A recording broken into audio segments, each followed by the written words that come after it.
The Nexus Military Academy on Station Arcturus had a reputation for producing the galaxy's finest warriors, strategists, and leaders. What it also had, though nobody mentioned this in the recruitment brochures, was a charming tendency to crush dreams with the efficiency of a neutron star collapsing. The Academy's motto, carved in 17 different alien scripts above the main entrance, read, "Strength through trial." The unofficial motto, whispered in dormitory corridors, was more along the lines of "Survival through luck." The station itself was a marvel of engineering, a crystalline structure that rotated slowly in the void, its faceted surface catching starlight like a cosmic disco ball. Inside, the Academy's halls buzzed with the controlled chaos of 1,000 different species learning to work together, which was about as smooth as teaching a karate to knit. The corridors were filled with the sounds of clashing training weapons, the hiss of environmental suits, and the occasional frustrated roar from someone who just discovered that their tentacles were, in fact, not suitable for operating standard-issue pulse rifles. At the bottom of this glorious hierarchy of interspecies military cooperation sat Nyx Reeves, human, aged 19 standard years, and currently holding the distinguished position of most likely to be eaten by her own shadow.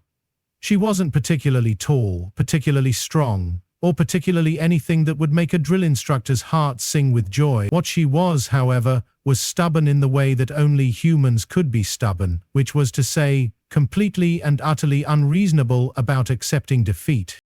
The Academy's ranking system was beautifully simple in its cruelty. Physical prowess determined everything. If you could bench press a small shuttle, you got respect. If you could run a kilometer in under 3 minutes while carrying full battle gear, you got admiration. If you were Nyx Reeves, you got to clean the waste recyclers while everyone else was having dinner. The logic was sound according to the Academy's administrators. In space, when things went wrong, physical capability often meant the difference between life and death. The fact that this logic conveniently ignored about a dozen other crucial factors was, apparently, beside the point. The Academy's cadets came from across the galaxy, each species bringing their own particular brand of superiority complex. The karate, with their chitinous armor and muscles that could crush steel, dominated the combat rankings. The Zephyrians, tall and graceful with their forearms and natural tactical genius, ruled the strategy courses. And then there were the humans, who were mostly good at looking confused and asking awkward questions about why everything was so needlessly complicated. Nyx's daily routine had become a sort of performance art in humiliation. Morning physical training meant watching her alien classmates effortlessly complete exercises that left her gasping for breath. Equipment designed for species with natural strength, 3 times that of humans, meant she spent half her time figuring out how to even hold the damn things properly. The Academy's standard-issue training gear was, to put it mildly, not built with human ergonomics in mind. A karate cadet could swing a practice sword one-handed while doing jumping jacks. Nyx needed both hands and a prayer to the deity of her choice just to lift the thing. The Academy's social structure was as rigid as its academic one. At the top sat the physical elites, the cadets who could bench press small aircraft and run through walls. Below them were the specialists, those who excelled in particular areas but lacked the raw physical dominance of the top tier. And at the very bottom, in a category all by herself, was Nyx. She wasn't just the weakest human cadet, she was the weakest cadet, period. The Academy's other human students, while not exactly setting records, at least managed to avoid being a complete embarrassment to their species. The worst part wasn't the daily humiliation or the knowing looks from instructors who were clearly wondering how she'd managed to pass the entrance exams. The worst part was that she was actually good at the academic side of things. Strategy, logistics, xenobiology, stellar navigation, give her a problem that required thinking rather than lifting, and she could solve it faster than most of her classmates. Unfortunately, the Academy's philosophy seemed to be that smart cadets were useful right up until the moment they needed to physically implement their brilliant plans, at which point they became expensive paperweights. The ringleader of her daily torment was Thex Moore, a karate whose idea of subtle psychological warfare involved asking her to open containers that he'd deliberately sealed too tightly for human hands.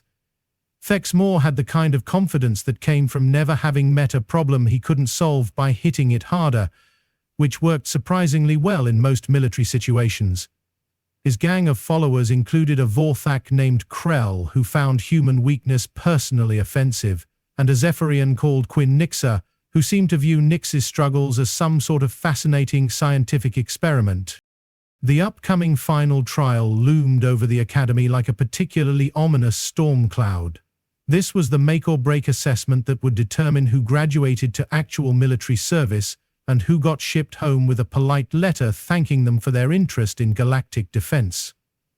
The trial was designed to test everything: combat skills, tactical thinking, leadership under pressure, and the ability to work as part of a team. It was also, according to Academy tradition, designed to weed out anyone who couldn't handle the realities of military life.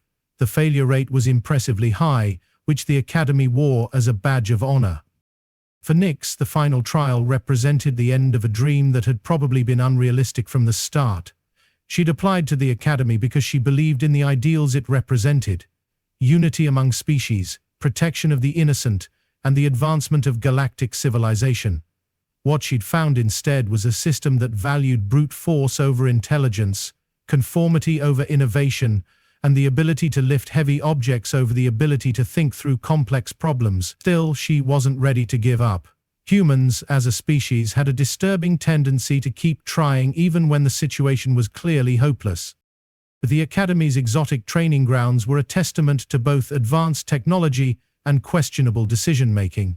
The facility included everything from zero-gravity combat simulators to environmental chambers that could replicate the conditions on any of 1,000 different worlds.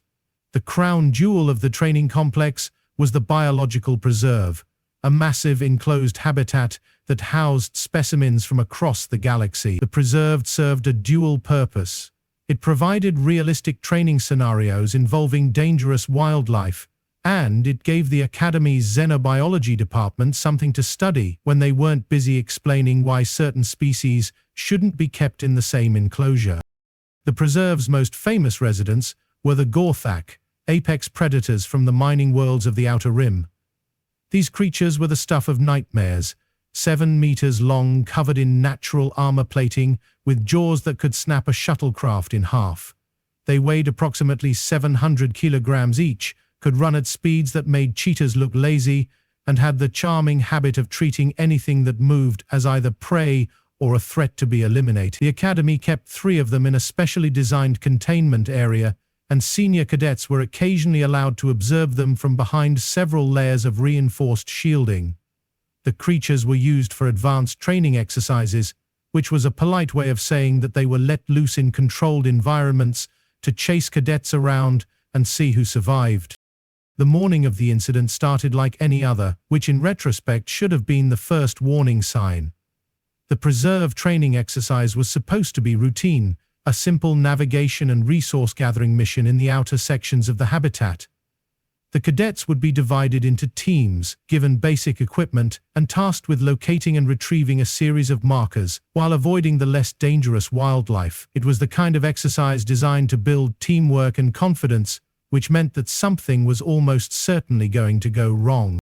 Nyx found herself assigned to Team 7, along with Thexmore, Krell, and 3 other cadets she barely knew. The team dynamic was about what you'd expect.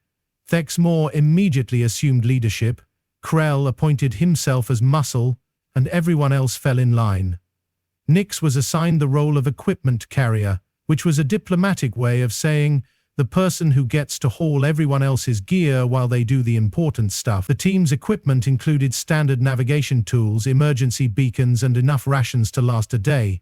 What it notably didn't include was any form of defensive weaponry, because this was supposed to be a safe, controlled environment. The first sign of trouble came when their communication devices started malfunctioning. The preserved's dense vegetation and mineral deposits in the soil were known to interfere with electronics, but the disruption was worse than usual. The second sign was when their navigation equipment began giving contradictory readings. The third sign, which even Thexmore couldn't ignore, was when they heard roaring in the distance. The Academy's safety protocols were extensive and, in theory, foolproof. The preserve's containment systems were designed with multiple redundancies, automated monitoring, and emergency response procedures that could handle any conceivable situation. What they hadn't planned for was a cascade failure triggered by a solar flare that interfered with the station's power grid. The containment fields flickered, the monitoring systems went offline, and somewhere in the preserve's restricted sections, very large and very hungry predators began to notice that their boundaries had suddenly become more like suggestions. Team 7's situation went from mildly concerning to genuinely terrifying in about 30 seconds. The roaring was getting closer, and it was becoming increasingly clear that whatever was making those sounds was both large and upset. Thekmore's confident leadership suddenly looked a lot less impressive when faced with the possibility of being eaten by something that wasn't supposed to be in their training area. Krell's natural aggression turned into barely controlled panic when he realized that his thick hide might not be quite as protective as he'd hoped. The other cadets began looking around desperately for somewhere to hide, run, or preferably both. The first GORTHAK appeared through the undergrowth like a living nightmare, 7 meters of armored death, moving with the fluid grace of a predator that had never met anything it couldn't kill. Its eyes, each the size of a dinner plate, fixed on the group of cadets with the sort of interest that prey animals typically found deeply unsettling. The creature's jaws opened slightly, revealing rows of teeth that could have been used as industrial cutting tools, and it made a sound that was part growl, part roar, and entirely focused on the business of turning the cadets into bite-sized pieces. The team's response was immediate and predictable. Thekmore, the confident leader, froze like a statue. Krell, the muscle, discovered that his aggressive nature had limits, and those limits were apparently 7 meters long with very big teeth. The other cadets scattered in different directions, which was probably the worst possible tactical response, but definitely the most instinctive one. This left Nyx standing in the middle of the clearing, holding everyone's equipment, face to face with something that viewed her as an hors d'oeuvre. What happened next would become the stuff of Academy legend, retold in hushed whispers and increasingly exaggerated versions until it took on the quality of myth. The GORTHAK, having sized up its options, decided that the small human would make a suitable appetizer before moving on to the main courses. It gathered itself for a charge, muscles bunching under its armored hide, and launched itself forward with the kind of acceleration that made physics professors weep with joy. Nyx's response was not what anyone, including herself, expected. Instead of running, freezing, or doing any of the other things that small prey animals typically did when faced with large predators, she dropped the equipment, planted her feet, and caught the charging GORTHAK with her bare hands. For a moment the tableau was almost artistic. A 700-kilogram apex predator, suspended in mid-air, held at arm's length by a human cadet who barely came up to its chin. Then physics reasserted itself, and Nyx did something that defied every law of common sense, several laws of physics, and the Academy's firmly held beliefs about human capabilities. She threw it. Not a gentle toss, not a desperate shove, but a full-bodied throw that launched the GORTHAK in a graceful arc across the clearing. The creature landed with a sound like a small earthquake, rolled several times, and came to rest against a tree that immediately decided it would rather be somewhere else. The GORTHAK, for its part, lay stunned for several seconds before shaking its head and looking around with the confused expression of a predator that had just discovered that the food chain was more flexible than previously thought. The silence that followed was profound. Even the preserve's background noises seemed to pause, as if the local ecosystem was collectively trying to process what it had just witnessed. Thekmore's jaw had dropped so far that it was in danger of becoming a tripping hazard. Krell was making a sound that might have been words in his native language, but could just as easily have been the noise of his worldview collapsing. The other cadets were staring at Nyx with the kind of expression typically reserved for religious experiences or particularly impressive explosions. The GORTHAK, meanwhile, had decided that discretion was the better part of not being thrown again. It gathered itself up, gave Nyx a look that was equal parts respect and concern, and slunk back into the undergrowth. The other two GORTHAK, who had been approaching from different directions, apparently decided that they had pressing business elsewhere and faded back into the preserve's depths. The immediate danger was over, but the real crisis was just beginning.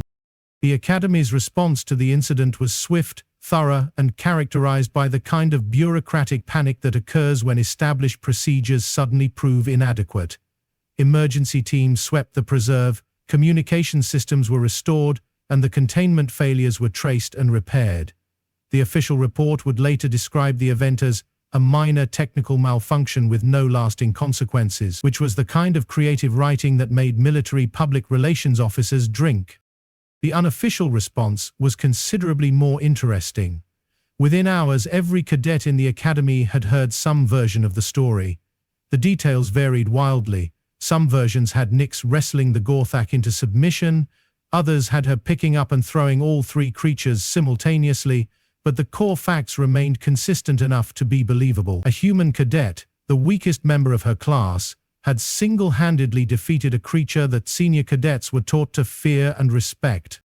The revelation that followed was simple in concept but revolutionary in its implications. Earth's gravity was approximately 3 times the galactic standard. Every other species in the Academy had evolved on worlds where moving was easier, lifting was simpler, and physical effort was correspondingly less demanding. Humans, by contrast, had spent their entire evolutionary history fighting against a gravitational pull that would have crushed most other species. Every step they took, every movement they made, every breath they drew was accomplished against resistance that their alien classmates literally couldn't comprehend. Nyx hadn't been weak. She'd been training under conditions that would have been considered torture for most other species. Every exercise that left her gasping for breath had been like working out while wearing a suit of armor. Every piece of equipment that she'd struggled to lift had been absurdly heavy by her standards, not because she was inadequate, but because it was designed for species that had never had to develop the kind of raw physical power that humans took for granted. The Academy's carefully constructed hierarchy crumbled overnight. The physical superiority that species like the karate had taken for granted suddenly looked less impressive when viewed in the context of gravitational assistance. The training equipment that had been designed for universal use was hastily recalibrated. The ranking system that had placed humans at the bottom was quietly revised to account for environmental factors that had somehow been overlooked in the Academy's 500-year history. For Nyx, the transformation was as sudden as it was complete. The shy cadet who had been cleaning waste recyclers found herself the center of attention from instructors who wanted to study human physiology, cadets who wanted to know if all humans were secretly capable of throwing large predators, and military recruiters who were suddenly very interested in the potential applications of gravity-adapted soldiers. The Academy's social dynamics underwent a rapid and permanent shift, with humans moving from the bottom of the hierarchy to something approaching the top. The final trial, when it came, was almost anticlimactic. The same assessment that had seemed impossible for a weak human cadet proved manageable for someone who had spent her entire life training under conditions that would have been considered extreme by galactic standards. The combat simulations that had been designed to challenge the strongest cadets became exercises in restraint for someone who had to consciously hold back to avoid accidentally breaking the equipment. The teamwork exercises that had been built around the assumption that humans would need protection and assistance became studies in how to coordinate with someone who could single-handedly accomplish most of the mission objectives. The Academy's graduation ceremony that year was memorable for several reasons, not least of which was the sight of Nyx Reeves receiving the Medal of Excellence from a commandant who still looked slightly stunned by the entire situation. The medal was traditionally given to the cadet who best exemplified the Academy's ideals of strength, leadership and dedication. It had never before been awarded to someone who had spent most of their training period being used as a cautionary example of what happened when recruitment standards weren't carefully maintained. The years that followed saw significant changes to the Academy's policies and procedures. Human physiology became a required course for all cadets, not just those specializing in xenobiology. The equipment standards were revised to account for gravitational differences between species. The ranking system was overhauled to consider relative rather than absolute performance measures. Most importantly, the Academy's motto was quietly amended to read, "Strength through trial, wisdom through understanding." The preserve, meanwhile, was modified to include new safety features and updated containment systems. The GORTHAK were relocated to a more secure facility, though not before the Academy's xenobiology department had completed extensive studies on their behavior when faced with gravity-adapted humans. The results of these studies were classified, but rumors suggested that the creatures had developed what could best be described as a healthy respect for bipedal primates. Nyx herself went on to a distinguished career in galactic military service, specializing in operations that required both tactical thinking and the ability to accomplish seemingly impossible physical feats. She became something of a legend among human military personnel, and her story was used as a recruiting tool for the Academy's human outreach programs. The Academy's enrollment of human cadets increased dramatically in the years following the incident, though few of them would ever face the same challenges that had defined Nyx's early training. The most lasting change, however, was in the way the galaxy's military establishment viewed human potential. The species that had been considered physically inferior and suitable mainly for support roles suddenly found themselves in demand for frontline combat positions. The Academy's other species learned to view their human classmates with a mixture of respect, caution, and the kind of healthy fear that comes from knowing that your study partner could, if necessary, throw you across the room. The irony of the situation was not lost on the Academy's administrators, who had spent centuries building a system based on the assumption that physical capability was the most important factor in military success. They had created an institution that valued strength above all else, only to discover that they had been consistently underestimating the strength of an entire species. The Academy's reputation for producing the galaxy's finest warriors remained intact, but the definition of finest had been permanently expanded to include qualities that weren't immediately apparent on standardized fitness tests. In the end, the story of Nyx Reeves and the GORTHAK became more than just an Academy legend.